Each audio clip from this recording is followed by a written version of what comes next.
아멘. 예, 오늘은 이제 사고 싶은 충동이라고 하는 이 제목을 가지고 우리 수요 예배를 말씀을 나누려고 합니다. 원래는 이제 수요 예배는 인물에 관련된 설교를 하죠, 그렇죠? 우리가 이제 재개발 특별 하기 전에는 저희 설교의 테마는 수요일은 인물에 관련된 설교였습니다. 근데 이제 지금은 이제 우리가 맥체인 성경일표에 나오는 순서대로 이 말씀을 또 기회가 되면 보려고 합니다. 어차피 성경을 읽고 또 맥체인 성경을 따라서 말씀들을 좀 준비하다 보니까 그래도 우리 성도들 성경이 있는데 조금 도움이 되고 싶어서 이 맥체인 성경 읽기표에 나와 있는 말씀으로 준비를 합니다.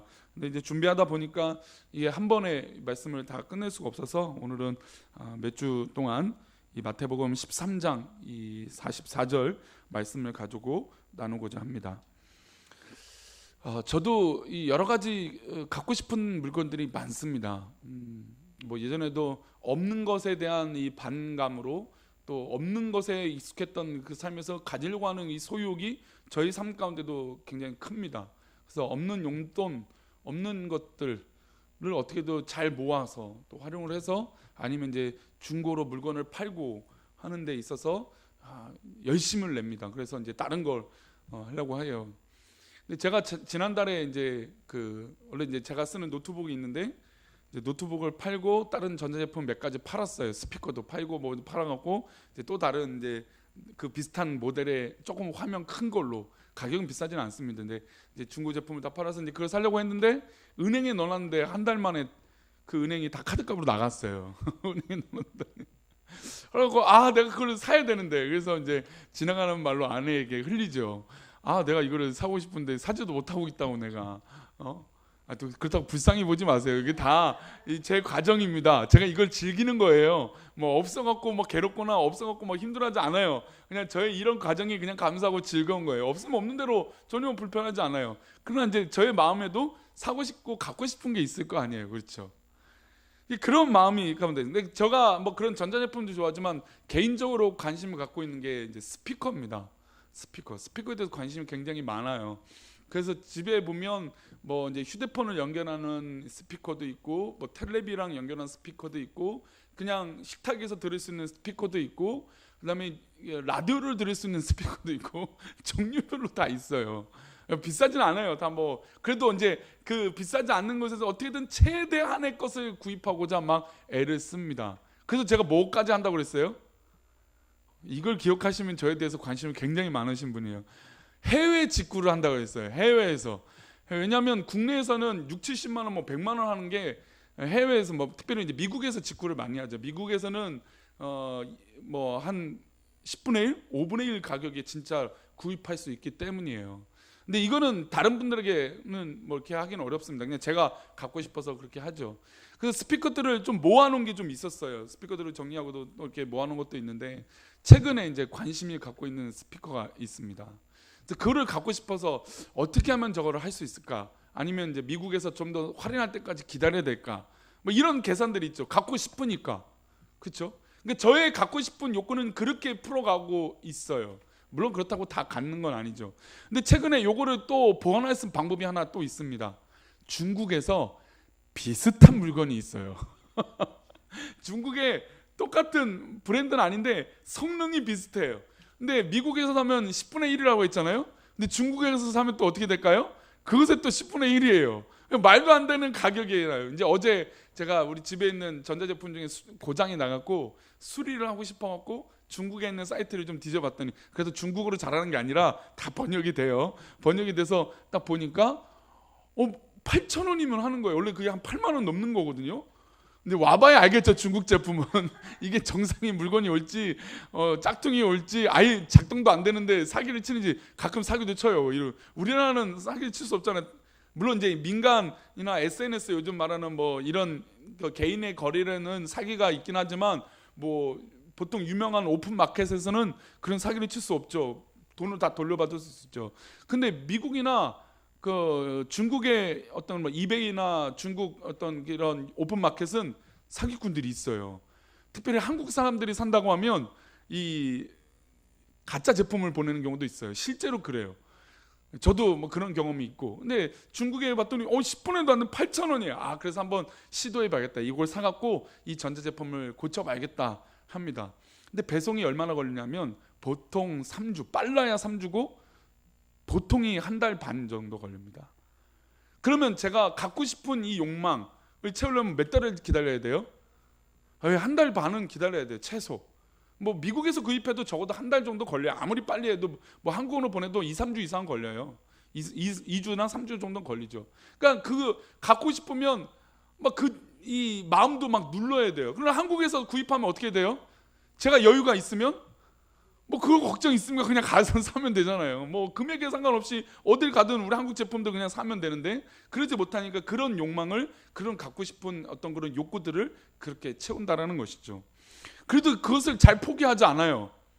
제가 갖고 싶다라고 하는 목표가 딱 생기면 일단 먼저 아내를 많이 설득해 놓죠. 이게 왜 필요한지, 그렇죠? 그리고 이제 돈을 만들어야 되잖아요. 이 비용을 만들기 위해서 뭘 처분할 수 있을까 이제 집에서 이제 그것들을 골똘히 고민해요. 그래도 우리 집에 쓰지 않는 물건들이 너무 많아서 참 제가 좀 나쁜 습관인 것 같은데 그것들이 있어요. 그래서 이것들을 어떻게 아내를 설득하고 어떤 과정으로 돈을 모으고 어떻게 또 중고 물품을 팔아서 어떻게 이 자금을 조달할까, 이런 계획이 있어요.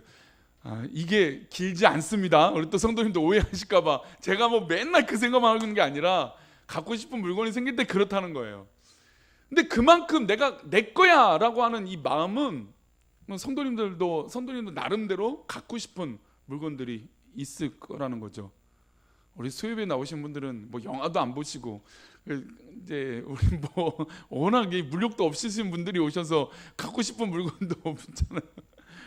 근데 저는 개인적으로 그 갖고 싶은 물건이 딱 생겼을 때 그런단 말이죠. 우리 성도님들 가운데도 그것이 뭐 갖고 싶은 물건이 아니라도 자녀를 향해서 아니면 뭐 남편을 향해서 아내를 향해서 그런 요구하는 마음들이 있다는 거죠. 그런 게 다 욕구라는 것이죠.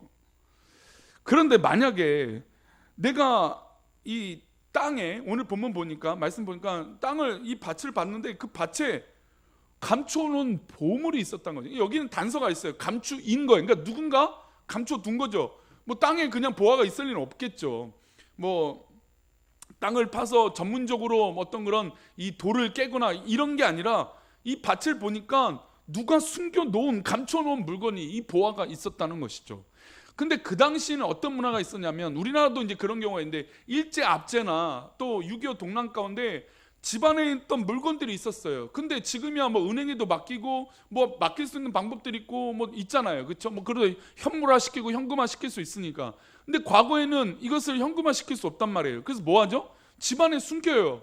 뭐 구들장에 숨기든 어디든 숨겨요. 뭐 안 되면 들키지 않으려고 하죠. 그러니까 안 되니까 어떻게 할까요? 뭐 밭에다 숨기도 하고 뭐 어디에다 숨기기도 해요. 우리나라도 그런 적이 있거든요. 근데 이 유대, 이 예루살렘은 더욱더 그런 게 있었어요.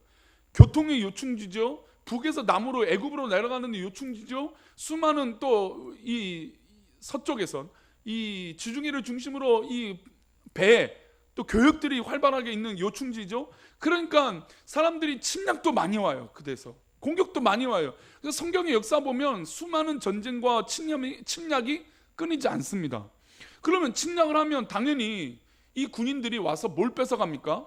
가택 침입을 해서 뺏어갈 것들이 있는지 보물들을 찾아간단 말이에요. 그래서 이걸 뺏기기 싫어서 어떻게 하냐면 밭에 숨겨놔요. 근데 사람이 아무리 큰 것도요, 까먹으면 어떻게 돼요?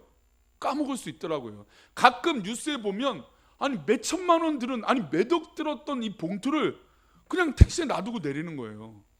지하철에 뭐 정말 값어치가 엄청 큰 건데 지하철에 그냥 놔두고 내려요. 어떤 이 아티스트, 이제 바이올린 연주가를 한번 봤는데 그 사람은 이제 차를 안 타고 늘 지하철을 타고 다니는데 뭐 몇 억이 되는 이 바이올린이에요. 근데 지하철 타고 근데 그냥 놔두고 내린 거예요.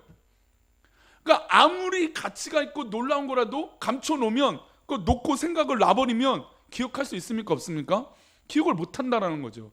그래서 가끔 밭을 개간하고 파다가 쟁기를 들고 땅을 파는데 땡깡 소리가 나는 거예요. 이게 뭐예요? 뭘 숨겨놨다라는 거죠. 그러면 그 당시에 어떤 게 있냐면, 문화가 또 어떤 문화가 있냐면, 밭을 사면 그 밭에 나는 모든 물건은 누구 소유예요? 그 밭을 산 사람의 소유가 돼버려요. 그런 문화가 있었어요. 그래서 보화가 딱 보이니까 자신의 재산을 다 털어서 뭘 사면 됩니까? 밭을 사버리는 거예요. 소문 나기 전에, 들키기 전에 이 밭을 내 소유로 만들면 거기 있는 보화가 다 내 것이 되기 때문이에요. 오늘 본문에 오늘 바로 이 얘기를 하고 있는 것이거든요. 우리 44절 다시 한번 읽어보겠습니다. 44절 있습니다. 시작. 천국은 마치 밭에 감추인 보화와 같으니 돌아가서 자기의 소유를 다 팔아 그 밭을 사느니라. 보니까 이 보화를 발견하니까 숨겨뒀습니다. 왜 숨겨놨을까요? 걸리면 안 되는 거예요. 제가 좀 회개를 해본다면 그냥 웃어 넘겨주세요.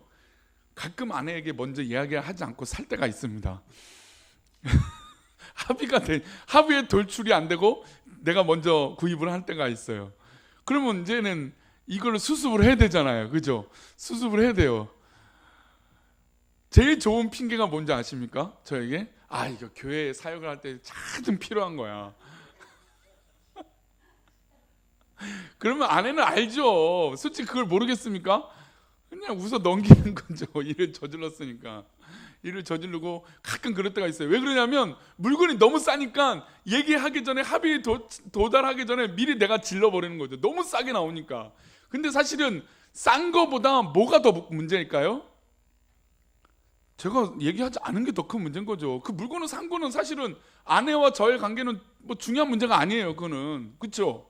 아내에게 내가 먼저 이야기를 하고 이 상황에 대해서 설명을 했느냐, 그리고 집안에 이 똑같은 물건이 분명히 있어요. 있는데도 불구하고, 비슷한 물건이 있는데도 불구하고 이 갖고 싶은 욕망 때문에 그랬단 말이에요. 저는.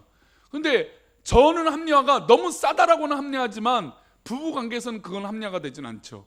그렇죠? 아내에게 미리 어떤 과정을, 우리 집안 얘기를 오늘 다 하네요. 이 갖고 싶은 충동 얘기를 하다가 그런단 말이죠. 근데 오늘 본문 보니까 숨겨뒀어요. 걸리면 안 되는 거예요.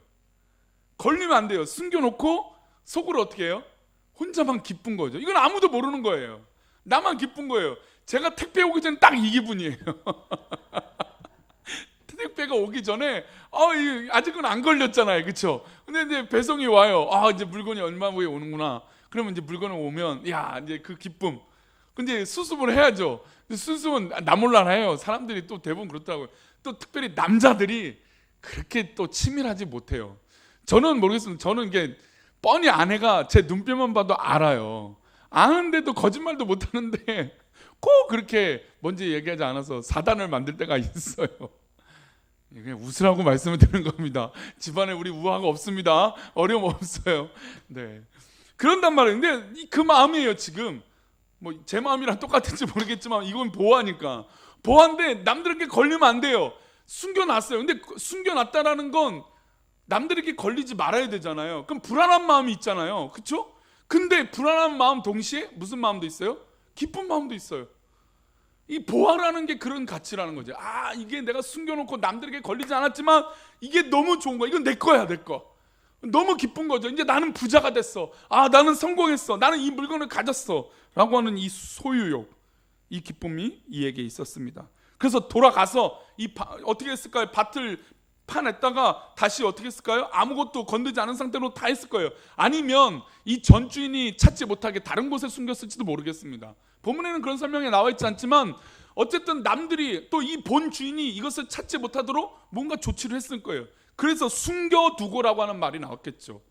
숨겨뒀습니다. 그리고 돌아가서 어떻게 했습니까? 자기의 소유를 다 팔아서 그 밭을 삽니다. 이 얘기가 왜 나올까요? 이런 과정을 예수님께서 비유로 왜 말씀하실까요? 바로 천국의 가치, 예수 그리스도를 믿는 이 가치가 이렇게 이거보다도 더 놀라운 은혜요, 기쁨이 있다라는 것입니다. 우리 45절, 46절 한번 보겠습니다. 마태복음 13장 45절, 46절인데요. 보화 다음에 진주 비유가 나옵니다. 한번 보겠습니다. 시작. 또 천국은 마치 좋은 진주를 구하는 장사와 같으니 극히 값진 진주 하나를 발견하며 가서 자기의 소유를 다 팔아 그 진주를 사느니라. 지금 44절 보면 보화라고 하는 것이 나오고 45절 46절 보니까 진주라는 것이 나와요. 극히 값진 거였어요. 그 극히라는 건 뭐 값을 매길 수 없는 이 진주의 값어치라는 얘기죠. 그 하나를 발견해서 그 또한 이 진주를 발견한 사람도 어떻게 합니까? 자기의 소유를 다 팔아 그 진주를 샀다라는 것이죠. 천국은 마치 그렇다라는 것입니다. 그러니까 44절에 천국은 얘기하고 45절에 또 천국은 이라고 했어요. 그러니까 우리가 소유한, 우리가 예수 그리스도를 믿고 하나님을 나의 아버지로 믿음으로 고백해서 성령으로 인치심을 받은 변화된 우리 그리스도인들의 소유한 놀라운 보화 보물은 바로 천국이라는 것이죠. 수요예배에 오신 우리 성도님들은 천국을 소유한 기쁨의 성도들인 줄 믿습니다. 그래서 우리는 우리의 모든 것들을 포기해도 가능하다라는 것이죠. 사실 우리가 이렇게 아침 기도를 하고 1년의 시간들을 넘으면서 우리 교회를 지키는 것이 어디 쉬운 일이겠습니까? 조금도 쉬운 일이 아니죠. 우리 성도들 보면 제가 너무 괜히 제가 더 미안하고 괜히 또 죄송하고 또 괜히 우리 성도들 수고하는 것 같아서 참 마음이 늘 그렇습니다. 그래서 저도 원래 잘 이렇게 말을 하십시오 말을 이렇게 잘 못하기도 하지만 더 못하겠어요. 우리 성도들이 너무 힘들까 봐. 물론 또 그 와중에도 이 목사의 마음을 미리 아시고 그냥 하시는 대로 하십시오 이렇게 말씀하신 분들 있고, 근데 어떤 상황도 다 상관없어요. 그냥 다 기뻐요. 다 감사해요. 이 상황이 쉽지 않죠. 그러나 우리가 이 상황보다도 더 놀라운 뭘 소유한 백성들입니까? 천국을 소유한 백성들이라는 것이죠. 우리 수요예배에 오신 분들은 천국을 소유한 백성들이십니까? 천국이 확신이 있으십니까? 그러면 그 천국의 기쁨이 더 커졌으면 좋겠어요. 우리가 이제 아이러니가 있어요. 어떤 아이러니냐면 지금 우리가 100세 시대라고 하지만, 그쵸? 100세 시대 우리 건강해서 요즘은 7, 80은 기본으로 이제는 크게 병이 생기거나 어렵지 않은 이상은 정말 그 이상은 다 사시는 것 같아요. 그리고 병이 걸리더라도 의술이 많이 좋아져서 또 약도 많이 좋아져서 정말 이제 건강하게 더 오랫동안 사시는 것입니다. 그래서 인생의 후반전은 제가 예전에도 설교한 적이 있는데, 우리가 인생의 후반전 50대, 60대, 아니 70대 이 후반전을 하나님 앞에 어떻게 살아야 될까라고 할 때 우리의 그 가치는 천국을 더 사모하고 기쁨으로 살 때 우리의 인생의 가치가 더 기쁨이 될 줄 믿습니다. 그래서 저는 그런 생각하면서 목회자들도 이제 이런 생각이 더 있어야 될 것 같아요. 목회자들도 정년이 70이니까. 근데 요즘은 여러 가지 문화들이 있고 다양한 마음들이 있지만, 근데 목회자들도 인생의 후반전을 어떻게 하나님 앞에 살아가야 될까라고 하는 고민을 저는 이제 해야 된다고 생각해요. 늦었죠 벌써. 이미 늦었죠. 물론 선교사로 가시는 분도 있고 또 다른 교회를 개척하시는 분도 있어요. 여러분들 여러 케이스가 많지만 과연 어떻게 인생의 후반전을 하나님 앞에 쓰임을 받을 수 있을까라고 하는 고민이 참 필요한 것 같아요. 근데 그런 고민은 뭘 소유한 백성답게 고민해야 된다고요? 천국을 소유한 백성답게라는 것이죠. 우리가 천국을 소유한 백성들이잖아요. 눈에 보이는 현실과 눈에 보이는 과정보다도 더 놀라운 이 천국, 그래서 성경은 진주와 보화로 비유한 이 천국, 이거보다도 더 가치 있는 천국을 소유한 백성들이 바로 우리다라는 거예요. 그런데 안타까운 건 이 천국의 소유를 우리만 가지면 되겠습니까? 내 손만 배불리면 되면 될까요? 아니라는 것이죠. 우리의 자녀들, 우리의 손자, 우리 손녀, 우리 모든 가족들이 이 천국의 진짜 보화를 누리고 또 소유한 백성들이 되어야 되지 않을까요? 근데 한국교회가 지금 쇠퇴하고 있다는 거죠. 이게 우리가 참으로 마음 아파하며 기도할 제목들이에요. 자, 이 두 가지의 핵심을 이번 주나 이제 다음 수요일 때 이어서 설교를 하려고 하는데, 이 비유, 이 두 가지 비유 중에 핵심은 무엇일까요? 아주 간단합니다. 세 단어로 요약할 수 있어요. 동사가 딱 세 개는 아니지만 동사가 세 가지가 나와요. 발견했다라는 거죠. 발견했다, 첫 번째. 두 번째 뭘까요? 팔았다라는 거죠. 팔았다. 세 번째, 팔아서 샀다. 제가 그래서 발견하고 팔았고 사건을 사는 건 좋아하는 거. 죄송합니다. 이것도 웃자는 얘기인데, 우리 성도들은 참 이게 저도 그러거든요. 이게 목회자를 담는 건가요? 저도 농담을 한 얘기를 진담으로 받으려고 하는 때가 있어요. 그리고 농담이라 내가 말하는데 상대방은 진담으로 받을 때가 있고, 그렇죠. 근데 대부분이 다 좋아서 하는 관계이기 때문에 나쁜 얘기가 아닌 이상은 다 즐거운 얘기, 행복한 얘기입니다. 네. 어쨌든 세 가지: 발견했다, 팔았다, 샀다라는 것이죠.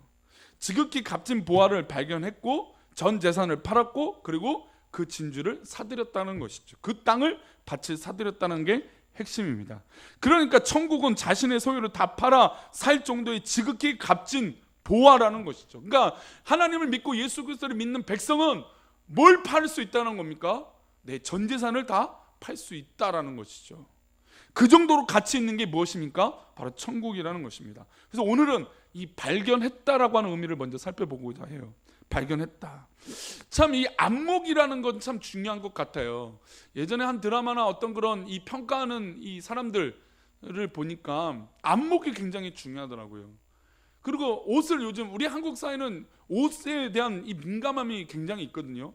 외국에 나가면 사실 이 옷에 대해서 물론 파리나 로마나 이 유행에 굉장히 민감한 뉴욕이나 미국이나 저는 미국은 가보지 않았지만 어쨌든 이 패션에 대해서 민감한 나라들은 민감한 도시들은 그럴 수 있어요. 근데 우리나라 전체 인구처럼 그렇게 유행을 잘 타는 민족이 그렇게 없어요. 저는 이게 젊은 사람들만 유행을 타고 어떤 그런 옷을 입는 줄 알았어요. 저는 패션에 대해서 관심이 그렇게 많지 않으니까. 그런데 보니까 어른들도 패션과 어떤 색깔이 굉장히 민감하더라고요. 제가 가깝게 우리 어른 제가 가까운 분도 꼭 색깔이 하나 있어요. 전자제품을 사도 빨간색, 신발을 사도 빨간색, 바지를 사도 빨간색. 무조건 빨간색이래요. 가장 좋아하는 건 빨간색이에요. 근데 그 빨간색이 많지 않잖아요. 근데 저는 생각을 해요. 아니 빨간색 말고 흰색을 사면 가격이 싸고 검정색을 사면 다른 게 더 좋은데 조건도 많고 빨간색은 제품이 많지 않잖아요. 그렇죠? 그러니까 빨간색 아니면 다른 용도들이 많은데 왜 굳이 이렇게 빨간색을 찾으실까라고 하는 저 개인적인 생각이 있어요. 그러나 그 개인의 취향과 발견의 안목은 빨간색이 그렇게 좋은 것이죠. 그렇죠? 그리고 우리나라처럼 뭐가 한번 딱 유행하면 애들도 그렇고 무슨 잠바, 점퍼, 패딩 유행하다면 패딩 전체 다 입고, 그렇죠? 그리고 우리나라처럼 등산에 가면 화려한 이 등산복을 입고 있는 나라도 드물잖아요, 그렇죠? 예. 그런 유행을 막 타요. 그런 안목, 우리나라는 그런 이 보이는 것에 대해서 굉장히 민감해요. 옷 입는 것도 민감하고 갖추려고 하는 것도 민감해요. 우리나라 꼭 국산차 이런 얘기를 드리는 게 아니라 우리나라가 삼면이 바다이지만 북은 어떻게 되어 있습니까? 막혀 있잖아요. 그러니까 우리나라가 들어오는 물류들은 배 아니면 비행기예요. 그래서 기찻길이 열리면 수많은 이 물량의 교류가 어마어마하게 발전한 나라가 되겠죠. 근데 그런 기차가 들어오지 못하기 때문에 물량이 들어오는 게 여러 가지 제약 조건들이 있습니다. 그래서 여러 가지 이 제약이 있다 보니까 더 오히려 민감해요. 시대의 흐름과 패션의 민감함과 이 모든 것들이 더 민감해요. 더 좋은 거, 더 가치 있는 거. 심지어 우리나라가 좋아하는 쇼핑의 문화 중에 하나가, 우리는 그렇지 않죠. 우리는 그렇게 할 이유도 없고, 물론 가끔 그런 게 있으면 되게 좋겠지만 한정판이라는 거예요. 한정판. 혹시 성도님들 가정에 한정판이 있으십니까? 네, 한정판 하면 우리나라는 고가잖아요. 그리고 외제차, 그러니까 외제차를 타는 게 문제가 있다는 게 아니라 외제차가 사실 기차가 열리면 수리비도 얼마 안 되고 얼마도 없어요. 근데 우리나라는 바다로 오고 비행기로 오니까 이 같은 차 종류고 사이즈도 CC도 얼마 차이 안 나고 비교해도 차랑 동급이에요. 근데 외제차라는 이유로 어떻게 해요? 수리비가 훨씬 더 비싸요. 이런 막혀있는 것 때문에. 우리나라 그런 게 있단 말이죠. 안목들, 그런 판단들, 환경들, 그런 요소에 많이 판경이 됩니다. 어쨌든 내 눈에 보이는 이 안목들이 중요하다는 것이죠. 예전에 어떤 일이 있었냐면 미국의 오하이주에 19세기 말 테일러라고 하는 부자 농장주가 있었어요. 하루가 그에게 제이미라고 하는 청년, 이름을 왜 이름을 제이미라고 했는지 모르겠지만 이 제이미라고 하는 청년이 와서 내가 이 농장에서 일을 하고 싶습니다라고 왔어요. 그래서 테일러는 그에게 일을 해주고 잠자리도 주었습니다. 근데 그 당시 미국에는 지금도 그렇지만 이 농장주는 이 집들이 있어서 일하는 사람들이 거기서 쉬고 먹고 자게 해줘요. 워낙 땅이 넓으니까요.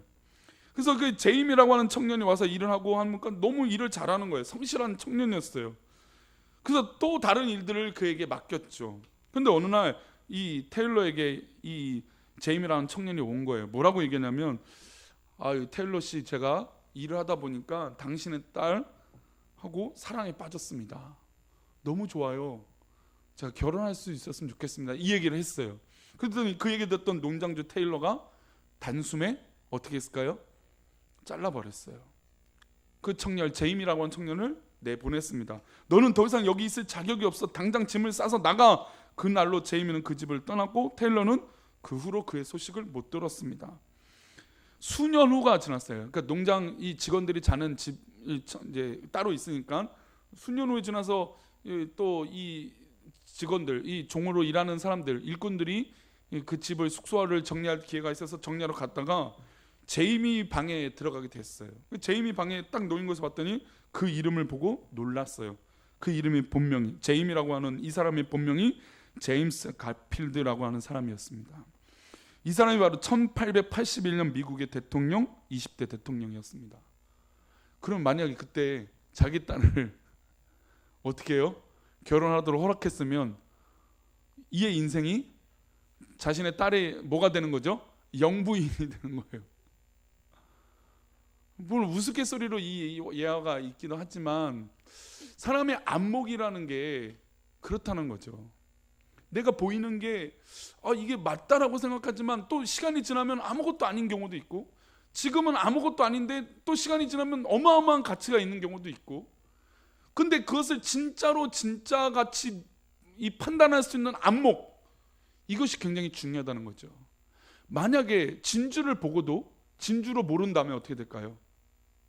아기가 왔어요. 근데 땅바닥에 진주가 있어요. 근데 아기가 진주인지 뭔지 알아요? 이것을 가치 있는 걸 알까요? 모른다는 거죠.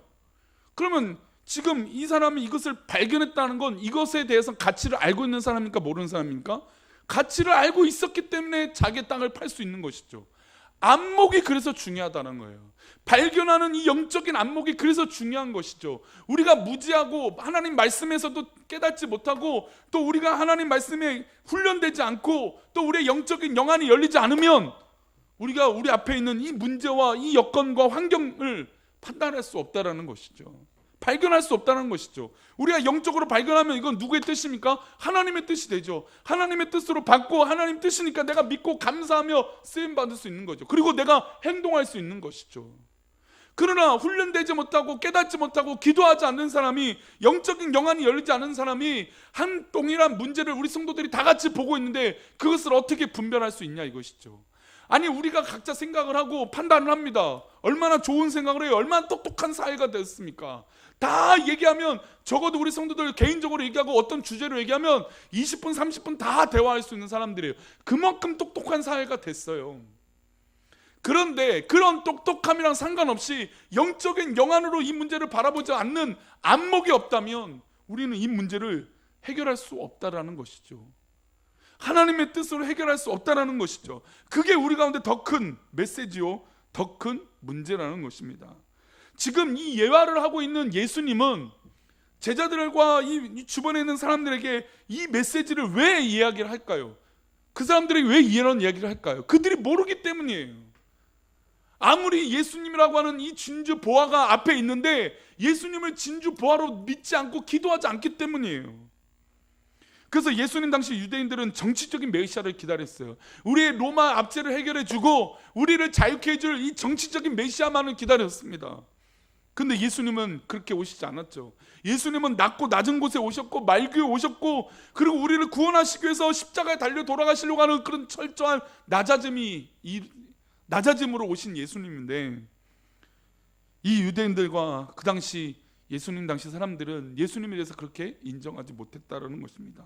아니 그렇게 수많은 기적과 막 놀라운 이적들이 일어나고 있음에도 불구하고 자신의 입장은 전혀 다른 거예요. 그러니까 우리가 가끔 대화할 때도요, 대화가 전혀 이상하게 안 될 때가 있어요. 왜 그럴까요? 자신들의 입장이 그렇게 극명하게 나뉘기 때문이에요.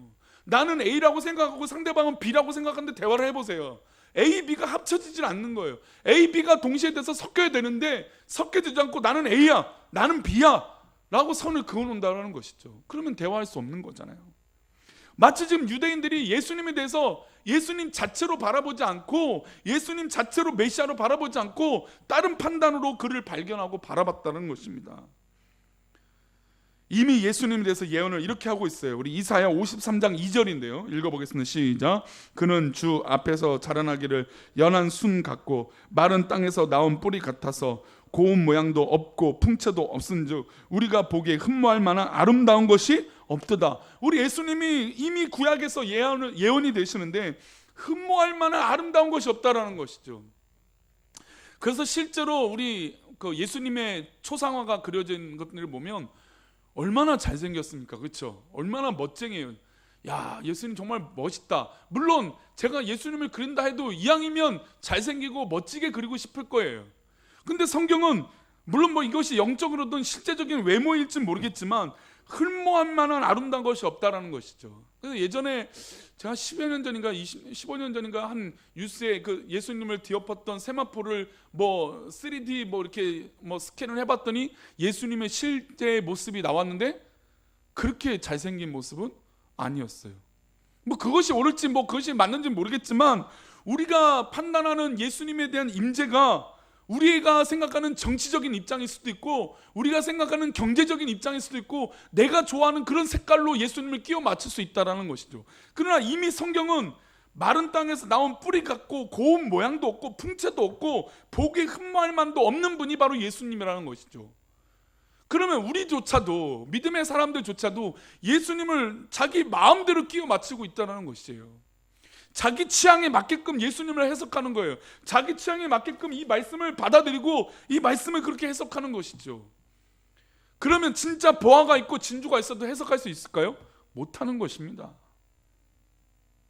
그래서 우리 수요예배 오시는 사랑, 우리 모여서 예배하는 우리 성도들은 정말로 이 영적인 하나님의 보화, 예수님 보화, 이 보화를 놓치지 않기를 간절히 축복합니다.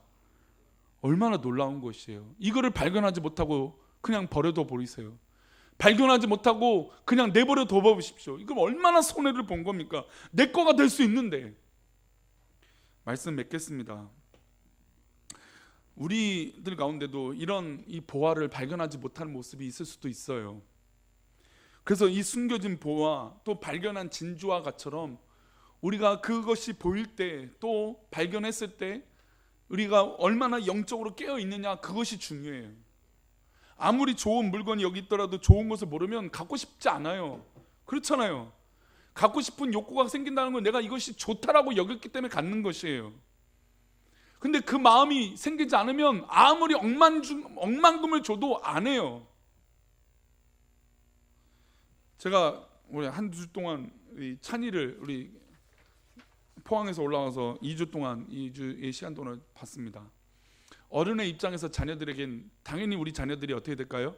잘 되기를 바라죠. 그래서 우리 자녀들에겐 뭘 얘기할까요? 썩은 걸 줄까요? 쓴 뿌리를 줄까요? 아니죠. 좋은 걸 주고 잘 되는 걸 주려고 합니다. 근데 그 아이들은 그것을 그렇게 받아들일까요? 그렇지 못하죠. 난 조금 더 놀고 싶고 난 조금 더 내 마음대로 하고 싶은 마음들이 더 커진다는 거죠. 근데 부모의 입장에서 볼 땐 이것을 하면 더 좋은 보화와 더 좋은 진주와 더 완벽한 것을 누릴 수 있다는 것을 우리 어른들은 이미 알고 있어요. 근데 아이들은 그렇지 못해. 그러니까 또 아이겠죠. 근데 우리가 하나님 앞에서도 이런 모습이 있을 수 있다는 것입니다. 아무리 좋은 가치가 있고 좋은 것이 있다라고 해도 그것을 내 것으로 받아들이지 못할 때가 있다는 것이죠. 우리 수요예배 오신 우리 성도님들, 하나님의 영적인 영안이 열리고 또 발견할 수 있는 이 판단들이 온전히 있기를 축복합니다. 그래서 그 발견할 가치가 있을 때 정말 최선을 다해서 하나님 앞에 달려가는 그런 믿음의 모습이 있기를 축원합니다. 기도하겠습니다. 하나님,